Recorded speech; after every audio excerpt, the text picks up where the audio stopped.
শুক্রবার আসলেই কেন জানি রান্নায় ভিন্নতা আনতে বেশি ভালো লাগে। তো সকাল সকাল ঘুম থেকে উঠে আজকে সকালের নাস্তার জন্য গরম গরম খিচুড়ি রান্না করে নিয়েছি।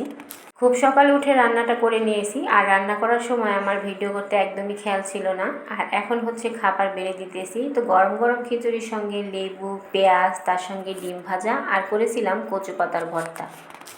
গরম গরম খিচুড়ির সঙ্গে কচু পাতার এই ভর্তাটা খেতে অসম্ভব মজার। তো এই যে সবার খাওয়া দাওয়া হয়ে গেছে, এখন হচ্ছে আমার খাবারটা বেড়ে নিলাম। এই ছিল আজকে আমাদের সকালের নাস্তা। আর এই তো খাওয়া দাওয়া শেষ করার পর তারপর বাজার থেকে এই যে বড় সাইজের একটা মোরগ নিয়ে এসেছিল, সেটাই বানাতে বসে পড়েছিলাম। আর এটা বানাতে বেশ অনেকটাই সময় লেগে যায়। 2-3 মিনিটের ভিডিওতে তো মনে হয় খুব তাড়াতাড়ি কাজটা করা হয়ে গেল, আসলে এটা করতে কিন্তু অনেকটা সময় লাগে। একটা সময়ে মুরগি কিভাবে বানাতে হয় সেটা ভাবনা চিন্তা করতে গেলেই সমুদ্রের মতো মনে হতো, আর এখন নিমিষেই কি সুন্দর একটা আস্ত মুরগিকে মাংস করে টুকরা টুকরা করে কেটে ফেলি। আসলে বিয়ের পরের জীবনটা মেয়েদের সংসার সাজাতে সাজাতে শেষ হয়ে যায়, আর সংসারের কাজগুলো করতে করতে সময় যে কখন পার হয়ে যায় এটা আসলে মেয়েরা বুঝতেই পারে না। তো মুরগিটা কিন্তু বেশ শক্ত ছিল, এটা আমি দাঁড়িয়ে কাটতে পারতেছিলাম না, সেজন্য আমি বসে বসে মাংসগুলোকে একদম পিস পিস করে কেটে নিয়েছি। আর অলরেডি আমার মুরগিটা বানানো কিন্তু হয়েও গেছে। আর এই তো মাংসগুলো দেখতে খুব ফ্রেশ ছিল। সব কাজ গুছিয়ে নিয়ে এখন হচ্ছে আমি দুপুরের জন্য রান্না বসিয়ে দিয়েছি, আর মুরগির মাংসটা বানানো হয়ে গেছে। তো ভাবলাম এটা আগে চুলাতে বসিয়ে দিয়ে অন্যান্য কাজগুলো করে নেব। তো আমি আজকে মুরগির মাংস রান্নার জন্য পেঁয়াজটা কেটে নিয়েছি। শুক্রবার হলেই মনে হয় যেন আমার এই ভিডিওটা হচ্ছে শুক্রবারের দিনের করা। তো এডিট করার জন্য হচ্ছে আর ভিডিওটা আপনাদের সঙ্গে শেয়ার করতে একটু দেরি হয়ে গেল। চাকরি করি আর নাইবা করি, সব মেয়েদের আমার মনে হয় ভালো মন্দ বিভিন্ন ধরনের খাবার রান্না করে পরিবারের সবাইকে খাওয়াতে প্রতিটা মেয়েরই অনেক ভালো লাগা থেকেই করে এই কাজগুলো, আর এটা করতে কিন্তু বেশ ভালো লাগে। এই তো মাংসটা আমি হচ্ছে মশলার সঙ্গে ভালোভাবে মেখে নিতেছি। এটা আমি পানি ছাড়াই কষিয়ে নেব, আর পানি ছাড়া কষালে মাংসটা খেতে বেশি মজার হয়। আর এই তো আমি এখন ঢাকনা দিয়ে কিছুক্ষণ ঢেকে রেখে দেবো। একটা চুলাতে আমি মুরগির মাংস বসাই দিয়েছিলাম, অন্য চুলাতে আমি হচ্ছে চাল ব্লেন্ডার করে নিয়েছিলাম। আজকে হচ্ছে ঝাল ঝাল করে মোরগের মাংসের সঙ্গে চিতই পিঠা বানাবো। খুব ভালো লাগে এটা খেতে, আমাদের বাসার সবাই অনেক পছন্দ করে। অনেকেই ভাবে গ্যাসের চুলাতে একদমই চিতই পিঠা বানানো যায় না মাটির সাজ দিয়ে। এটাতে অনেকেই দেখি একটা করে পিঠা বানায় কড়াইতে, আবার দেখি অনেকে লোহার সাজে ব্যবহার করে, কিন্তু আমি এই মাটির সাজে কিন্তু অনেক বছর ধরে বানাই। এই তো এদিকে মুরগির মাংসটা একদম রান্না কমপ্লিট হয়ে গেছে, আর এদিকে আমি পিঠাটাও বানিয়ে নিতেছিলাম।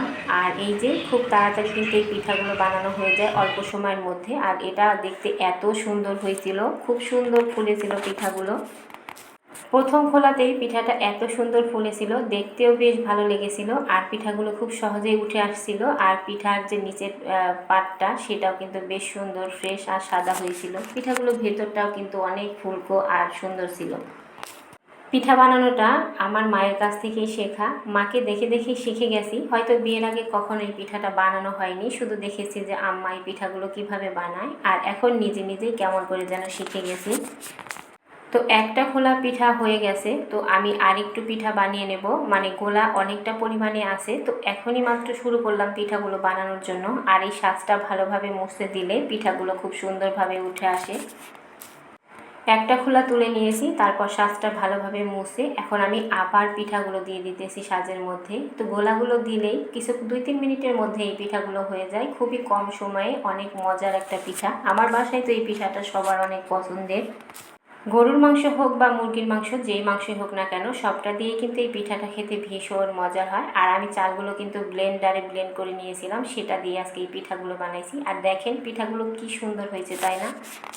তো দুপুরের খাওয়া দাওয়া শেষ করে অনেকটা সময় পার হয়ে গেছে, এখন হচ্ছে বিকেলবেলা। তো বাবুর বাবা হচ্ছে বাহিরে গিয়েছিল, সেখান থেকে ফেরার সময় আমাদের জন্য ফুচকা নিয়ে এসেছিল, আর এটাই আমি এখানে বানিয়ে নিতেছি।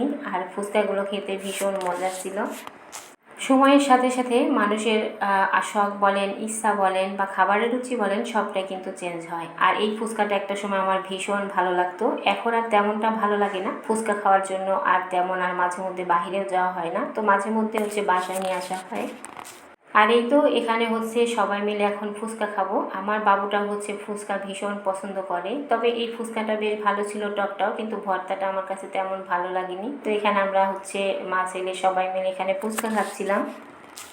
ফুচকা পছন্দ করে না এমন মেয়ে কিন্তু কমই পাওয়া যাবে। বেশিরভাগ মেয়েদেরই দেখা যায় যে ফুচকাটা ভীষণ পছন্দের। তো এই যে এখানে ফুচকা খাবার পর হচ্ছে এখানে অনেকগুলো মাছ নিয়ে এসেছিলো। এই মাছগুলো অনেক সুন্দর ছিল, সেটাই হচ্ছে আমি এখন কেটে নেব।